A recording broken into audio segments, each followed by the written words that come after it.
हम जिनके भरोसे कई बार बहुत निश्चिंत रहते हैं, जिनको देखकर हमें तसल्ली होती है कि अब हमें कोई खतरा नहीं है या हम पर कोई आपदा आने वाली है तो हम सुरक्षित हो जाएंगे, हम बच जाएंगे, बचा लिए जाएंगे, लेकिन उन्हीं के मंसूबे कमज़ोर पड़ जाएं, वही अगर डिप्रेशन में चले जाएं, वही अगर मुसीबतों से दो दो हाथ करने के बजाय अपना सिर झुका लें या आंखें मूंद लें या फिर अपनी इहलीला समाप्त कर दें, पीठ दिखा दें, तो कैसा लगेगा। बहुत दुखद पक्ष है ये। आप लोगों को बताना चाहूँगा, एक सिपाही जो गोरखपुर रामगढ़ चौकी पर तैनात था, युवा था, उसने क्या किया? सुसाइड। क्यों? आत्महत्या। गलत बात है यार। आप पुलिस के जवान थे, आप पर नाज है हमें, आप सुरक्षा के लिए बने थे, दूसरों को इस मुसीबत से उबारना था, लेकिन ये क्या। लेकिन मैं समझ सकता हूँ, एक दिल है ना, उस दिल की एक अलग ही दास्तान होती है। नमस्ते, मैं हूँ Ajay Sahni, star real reporter news के अपने पेज पे पुनः एक बार आप सभी के समक्ष हूँ।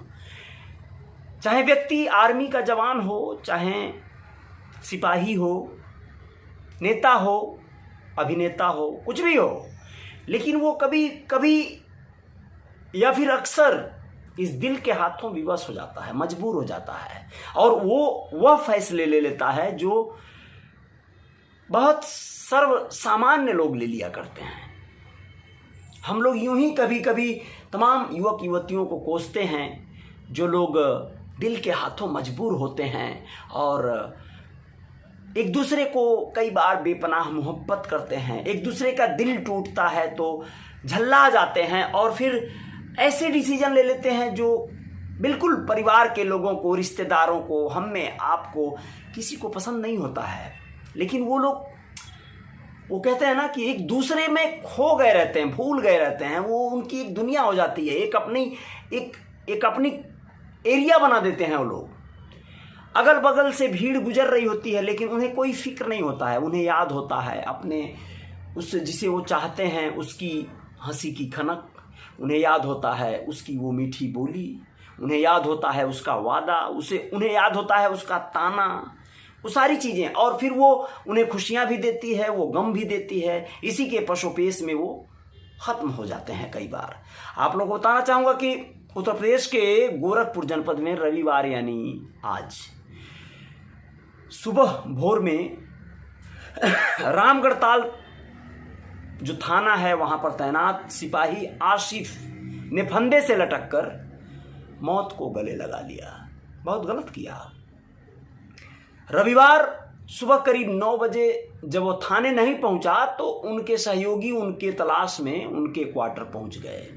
दरवाजा खटखटाया तो कोई आवाज नहीं आई, जिसके बाद खिड़की से देखने पर वो लटकते हुए दिखाई दिए। सिपाही थे, सिपाहियों ने अपने तरीके से छानबीन किया, जिसके बाद सहयोगी पुलिसकर्मियों ने उन्हें जिला अस्पताल ले पहुंचाया। वहां डॉक्टरों ने उन्हें मृत घोषित कर दिया। बलिया के गढ़वाल थाना क्षेत्र के हनोली बरिद निवासी आसिफ 2018-19 बैच के सिपाही थे। वह 2 साल से गोरखपुर के रामगढ़ ताल थाने में तैनात थे। 2 साल से सिपाही की मौत को लेकर तरह तरह की चर्चाएं हैं। चर्चा यह भी है कि उसका एक महिला सिपाही से नजदीकी संबंध था। शुक्रवार की रात उसी महिला सिपाही से विवाद के बाद वह घर जाकर खुदकुशी कर लिया। हालांकि पुलिस अफसर इस बात से इनकार कर रहे हैं कि ऐसा नहीं है, ऐसा कोई संबंध नहीं था। उनका कहना है कि सुसाइड नोट में ऐसा कोई जिक्र नहीं है, ना ही थाने से इस तरह की कोई बात सामने आई है। सुसाइड नोट मिला है, चलिए खैर जो बात होगी ये तो कयास लगा रहे हैं लोग, लेकिन जो सुसाइड नोट में लिखा होगा उसी को मान लेंगे। प्रेमी अगर पवित्र था तो अपनी प्रेमिका को शायद बदनाम करने से भी बचा रहा हो, ये भी अच्छी बात है। साथ ही पुलिसकर्मियों के अनुसार आसिफ रात में 8 बजे ड्यूटी कर घर गए। वह सेल टैक्स ऑफिस के पास किराए का कमरा लेकर रहते थे। रात में वो फंदे से लटक कर खुदकुशी कर लिए। उन्होंने मरने से पहले सुसाइड नोट भी लिखा है, जिसमें उन्होंने आत्महत्या का कारण निजी बताया है। फिलहाल पुलिस ने उनके घर वालों को सूचना दे दी है। परिवार के आने के बाद आत्महत्या का कारण स्पष्ट होगा। जो भी हो, परिवार के लोगों को शायद इन्वॉल्व किया गया है, तो कुछ वो लोग बताएंगे। मैं ठीक हूँ मिथुन कुमार भाई, बहुत बढ़िया हूँ मैं। और जय निषाद राज, बिल्कुल भाई, बहुत बहुत शुक्रिया आप लोगों को। ये तो मैंने पुलिस कर्मी की एक थोड़ी सी बुज़दिली कहूँगा मैं इसे। परिस्थितियाँ चाहे जैसी भी हों, आपको डटकर सामना करना होगा, मुकाबला करना होगा। कभी भी डरना और घबराना और भागना नहीं है परिस्थितियों से, दो हाथ करनी होगी। कोई भी स्थिति आ जाए, ये निर्णय नहीं लेना, कोई भी व्यक्ति हो। चलिए आप लोगों को गोरखपुर के ही कुछ पुलिसकर्मियों की जिंदा दिली की तस्वीर दिखाते हैं। तस्वीर क्या दिखाएं, हम आपको सिर्फ बता सकते हैं। तस्वीर देखने के लिए आप लोगों को अन्य चैनल पोर्टलों पर जाना पड़ेगा। यूट्यूब पे तमाम लोगों ने इस वीडियो को डाला होगा। तड़प रही थी एक महिला ठंड से, पुलिस की निगाह पड़ी, उसे अस्पताल में भर्ती कराया गया। मानसिक हालत ठीक नहीं है ऐसा बताया गया।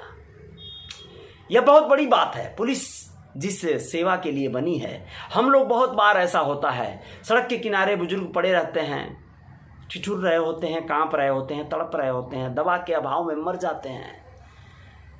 हम लोग उनकी मदद नहीं कर पाते, मैं भी नहीं कर पाता हूं। मुझे बहुत क्षोभ, बहुत दुख होता है जब मैं कहीं से गुजरता हूं और कोई व्यक्ति सड़क के किनारे पड़ा होता है, भूखा हो, बीमार हो, कुछ भी हो। मन होता है, लेकिन मन होते हुए भी मैं कुछ नहीं कर पाता। मैं रुक जाना चाहता हूं, पूछना चाहता हूं, फिर सोचता हूं मैं रुकूंगा भी तो क्या कर लूंगा। क्यों नहीं कर पाता हूं ऐसा, अभी मैं नहीं शेयर कर सकता। बस ये बताना चाहूंगा कि क्या हुआ, पुलिस वालों ने क्या किया। उत्तर प्रदेश के गोरखपुर स्थित कूड़ाघाट कस्बे में सुबह तकरीबन 4 बजे भोर में सड़क किनारे एक 55 वर्षीय महिला सो रही थी। वो ठंड से तड़प रही थी।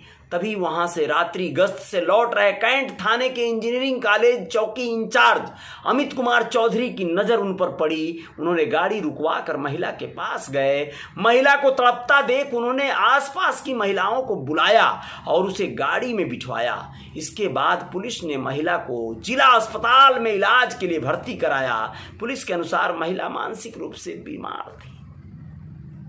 बहुत बड़ी बात है, बहुत बड़ा कार्य किया उन्होंने। चौधरी जी, आपने सैल्यूट के लिए कार्य किया यार, सलाम है आपके जज्बे को। आप चले जाते, आपको कोई नहीं बोलता यार, लेकिन आप रुके, पुलिस की गाड़ी रुकवाई, आपने उस महिला को हॉस्पिटल पहुंचाया। बहुत बहुत बड़ा कार्य। पुलिस की इस इंसानियत को देखकर वहां मौजूद लोग उनकी सराहना करने लगे। लोगों का कहना है कि पुलिस यह मानवीय चेहरा देख मन को सुकून मिलता है और उस पर आमजन के विश्वास और भी बढ़ जाते हैं। चौकी इंचार्ज अमित चौधरी इससे पहले भी पीड़ित व असहायों की मदद कर चुके हैं। 1 महीने पहले उन्होंने एक्सीडेंट में घायल बच्ची के ऑपरेशन का खर्चा उठाया था। ऐसे पुलिस वाले भी हैं हमारे पास। कैसे न्याय नहीं मिलेगा। सोचिए, जो व्यक्ति मानवीय संवेदनाओं से इतना ज्यादा भरा हो, इतना ज्यादा उनके अंदर किसी दूसरे के दर्द को समझने का एहसास हो, तो वो दूसरे के साथ गलत कैसे होने देंगे। और गलत भी किसी के साथ करेंगे वो तो शायद उनके साथ करेंगे जो दूसरों के साथ गलत करते होंगे। खैर, जो भी हो, बहुत बड़ी बात है। बच्ची अपने माँ के साथ आ रही थी। ये जब घायल बच्ची का बीड़ा उठाए थे तो उस समय की बात है कि एक बच्ची अपने माँ के साथ आ रही थी। इस दौरान तरकुलहा के पास गाड़ी वाले ने ठोकर मार दिया था। जिसे ठोकर मारा वहीं पास के कूड़ाघाट के अस्पताल में जिसने ठोकर मारा था उसने ही कूड़ाघाट के अस्पताल में उसे भर्ती कराया था। ये बहुत अच्छी बात है। लेकिन फिर वो भाग गया था, भर्ती करा के निकल गया था। लेकिन 1.5 महीने पहले उन्होंने एक बुजुर्ग व उसकी बच्ची को इलाज के लिए गाड़ी में लाद कर भर्ती कराया था। दोनों एक्सीडेंट में घायल हुए थे। उन्होंने एक लापता बच्चे को चंद घंटों में ही परिजनों से मिलवा दिया था, जिसके लिए उन्हें उनके हमराही सिपाहियों को एडीजी अखिल कुमार की तरफ से प्रशस्ति पत्र देकर सम्मानित किया गया था। सोचिए, इन्होंने कई कार्य किए हैं। पुलिस में नौकरी कर रहे हैं, लेकिन पुलिस की जो सेवा उन्होंने दिया है यह काबिल तारीफ है दोस्त। बहुत बड़ी धन्यवाद के पात्र हैं आप।